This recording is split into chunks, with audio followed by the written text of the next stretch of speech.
Hello everyone, my name is Akshay and I welcome you to another lesson from SIF Young Artists. आज हम एक ऐसा topic पकड़ के लाए हैं आपके लिए जो हमेशा ट्रेंड में बना रहता है। मतलब जब भी हम कोई लेसन अपलोड करते हैं तो उसके नीचे अगर 10 कमेंट होते हैं तो 10 में से एक कमेंट में ये क्वेरी या इस दुविधा के बारे में आप लोगों ने ज़रूर पूछा होता है, और वो क्या है? घूम फिर के वही बार कोड।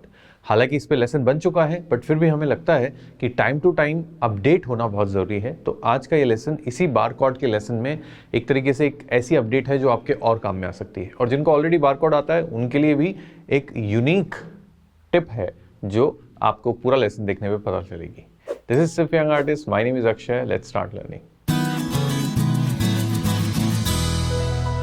अब देखिए, क्योंकि ये कोई सॉन्ग लेसन नहीं है तो इसमें स्ट्रमिंग पैटर्न या सिंगिंग या स्ट्रमिंग का कोई कॉर्ड सीक्वेंस का कोई बात नहीं होगा। सबसे पहले हम टिप के हिसाब से बात करते हैं। तो सबसे पहली चीज़, अगर आप फर्स्ट टाइम बार कॉर्ड स्टार्ट कर रहे हैं तो मेरे ख्याल से आपको एफ मेजर कॉर्ड से स्टार्ट नहीं करना चाहिए। आपको करना चाहिए ए मेजर या ए शार्प मेजर या बी मेजर, मतलब 5वें, 6ठे, 7वें फ्रेट के अराउंड आपको बार की प्रैक्टिस करनी चाहिए। क्यों? क्योंकि ये जो है सबसे बड़े फ्रेट्स हैं, और यहाँ आके आप देखेंगे फ्रेट का साइज छोटा हो जाता है। तो जितना छोटा फ्रेट उतना कलेक्टिवली आप फोर्स लगा पाएंगे उस पर। तो इस तरीके से अगर आप प्रैक्टिस करना स्टार्ट करेंगे तो आई थिंक यहाँ पे आपको ज़्यादा ईजियर ऑप्शन मिलेंगे और ज़्यादा ईजी लगेगा to cope up with the force. Okay, number 2 advice जो है वो हमारी वो रहेगी कि आपको कोशिश ये करनी कि जब भी आप ये नो डाउट सिर्फ बार कॉर्ड पे नहीं, बाकी बहुत सारे कॉर्ड्स पे अप्लाई होता है कि जब भी आप कॉर्ड्स की प्रैक्टिस कर रहे हैं, नए कॉर्ड सीख रहे हैं, तो कभी भी ऐसे पूरा गिटार नहीं बजा, पूरे 6 स्ट्रिंग नहीं बजाइए। एक बार इंडिविजुअली स्ट्रिंग्स को बजा के ये कंफर्म कीजिए कि are you getting a clean sound और not. Like for example, if I am playing a G major in bar,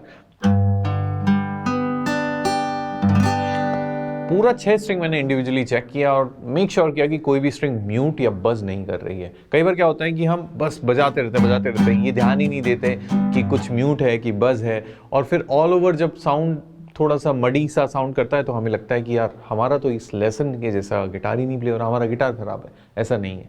please make sure कि आप जब भी बार कॉर्ड्स की या किसी भी टाइप के नए कॉर्ड की प्रैक्टिस करें तो इंडिविजुअल स्ट्रिंग्स को हिट कीजिए और फिर चेक कीजिए, फिर छोड़िए, फिर वापस आइए।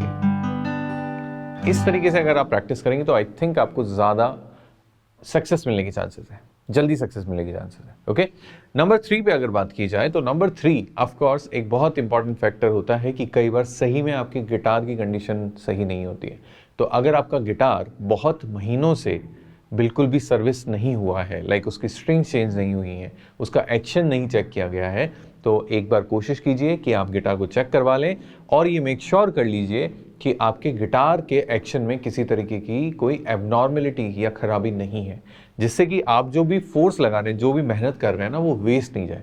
हो सकता है अगर मैं लेट्स से अगर अज्यूम करूँ कि आपको 10 लगाने की ज़रूरत है दम, तो आप हो सकता है 20 लगा रहे हो, है ना? क्यों? क्योंकि आपके गिटार का जो एक्शन है वो ऑलरेडी इतना हाई है कि आपको डबल फोर्स लगाना पड़ रहा है। तो इसलिए अपने गिटार को ज़रूर से चेक करवाइए, मेक श्योर कीजिए कि आपका गिटार सही कंडीशन में है।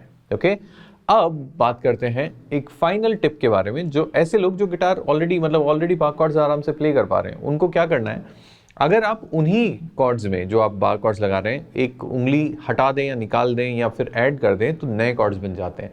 तो आप लोगों के लिए एक छोटे सा एक सीक्वेंस है जो मैं एज ए प्रैक्टिस देना चाहूँगा। जैसे हमारा नॉर्मल कॉर्ड होता है ए माइनर,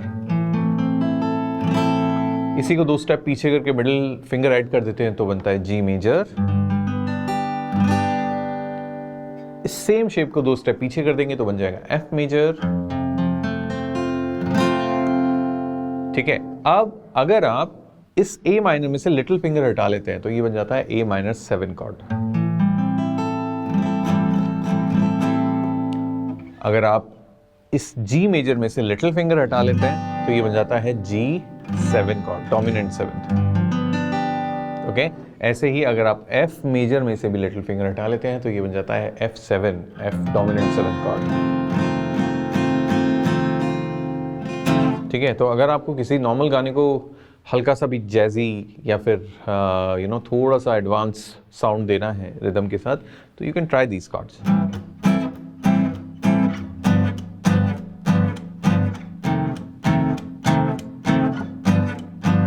हालांकि 2 dominant seventh back to back बहुत कम काम में लिए जाते हैं, लेकिन फिर भी इनकी प्रैक्टिस बहुत ज़रूरी है, ठीक है। एक होता है हमारा 5 स्ट्रिंग का बार, तो 5 स्ट्रिंग का जो बार होता है ये, ठीक है, ये माइनर के केस में है। जैसे मैंने अभी कॉर्ड लगाया सी माइनर कॉर्ड, अगर इसमें से आप लिटिल फिंगर हटा दें तो ये सी माइनर 7 कॉर्ड बन जाता है,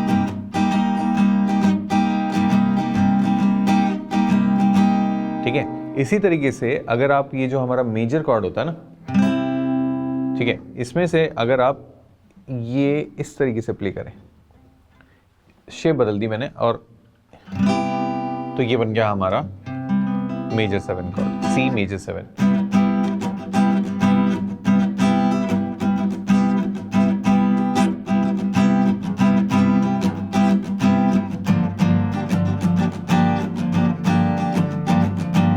ठीक है, तो ये जो छोटे मोटे एडिशंस और सब्ट्रैक्शंस हैं, अगर आप इन बार कॉर्ड्स में कर पाते हैं तो आपके लिए एक राह खुल जाती है थोड़े एडवांस सॉन्ग्स के लिए।